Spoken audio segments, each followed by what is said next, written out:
बघा आता या क्वेश्चन मध्ये काय दिलेलं आहे, लिमिटचाच क्वेश्चन आहे. Limit x tendings to 5 square root of 2 minus 2 into cos of x square minus 12x plus 35 denominator मध्ये दिलेला आहे एक्स मायनस 5.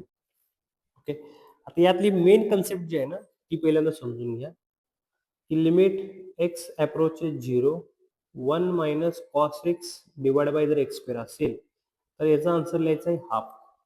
आणि जनरल मध्ये जर तुम्हाला limit x tendings to 0 1 minus cos k x by x square लिहायचं असेल तर हे आन्सर येते k square by 2. Very IMP formula. Okay, बघा एक्झाम्पल मध्ये कसं आता डील करावं लागणार आहे या फॉर्म्युल्याची. Limit x tendings to 5 square root of, एक तर आपल्याला दिसताना इथं बघा 2 कॉमन घेता येईल. ओके, काय राहील बघा 1 minus cos of x square minus 12x plus 35 dividing by x minus 5. ठीक आहे, पुढे बघा 2 बाहेर आला तर ते रूट 2 म्हणून बाहेर येणार, स्क्वेअर रूट आहे. Limit x tendings to 5 square root मध्ये राहिलं काय बघा 1 मायनस कॉस ऑफ.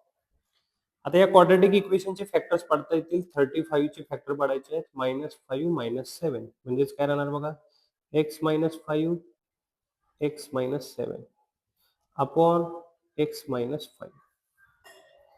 ठीक, आता कसं करणार बघा की फॉर्म्युला काय आहे की कॉसचा जो काय अँगल असेल हे 1 इंटू एक्स आहे, एक्स असेल तर त्याचा स्क्वेअर व्हायला पाहिजे.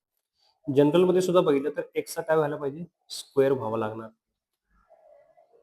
आता ते कसं करणार बघा, √2 limit x approaches 5 square root मध्ये सगळ्या टर्म घेतो बघा मी 1 मायनस कॉस 1 इंटू आहे 1 के म्हणजे 1 आहे into x minus 5 x minus 7 upon काय पाहिजे बघा तुम्हाला एक्स स्क्वेअर म्हणजे जो अँगल आहे ना त्याचा स्क्वेअर करायला गेला हे 1 इंटू आहे बघा का अँगलला. समजते का बघा, फक्त समजायसाठी मी के ची व्हॅल्यू लिहिलेली आहे म्हणजे cos of x minus 5 into x minus 7. इथं काय पाहिजे तुम्हाला एक्स मायनस 5 चा स्क्वेअर एक्स मायनस 7 चा स्क्वेअर. ऍडजस्टमेंट बरोबर झाली का बघा, कारण जेव्हा तुमचा एक्स असतो ना तो स्क्वेअर रूट मध्ये गेला तर एक्स स्क्वेअर होतोय. सिमिलर वे जे एक्स मायनस 5 जी टर्म आहे ना एक्स मायनस 5 जे आहे ना त्याला स्क्वेअर रूट मध्ये टाकल्यामुळे ते एक्स मायनस 5 चा काय झाला बघा square square square root cut केलं की एक्स मायनस 5 राहिला.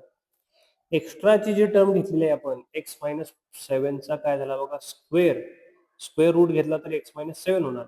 म्हणजे जी आपण एक्स्ट्रा टर्म घेतली ती एक्स मायनस 7 घेतली त्याला इंटू फक्त ते करून टाका. स्क्वेअर रूट मधून एक्स मायनस 7 कॅन्सल होईल, ती स्टेप बॅलन्स होऊन जाईल.